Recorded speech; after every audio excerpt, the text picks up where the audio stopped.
тарапташтары партиялар. Мен лично сүйлөштүм. Мирлан Жээнчироев чакырылган, тилекке каршы келе алган жок. Руслан Казакбаев лично чакырылган, тилекке каршы келе алган жок. Кенжебек Бокоев лично чакырылган, келе алган жок. Бул деген сөз Тариел Байке Жоробеков лично чакырылган, келе алган жок. Базар Байке өзү чалган.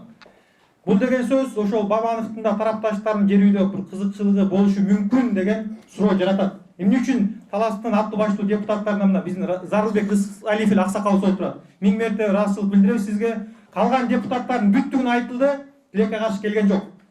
Экинчиден тарых үчүн дагы айтып коеюн. Кыргыз Тоокен өнөр жай жана жер казынасы пайдалануу мыйзамынын төрагасы Эмин Осмонбетов чакырылган, тилекке каршы келген жок.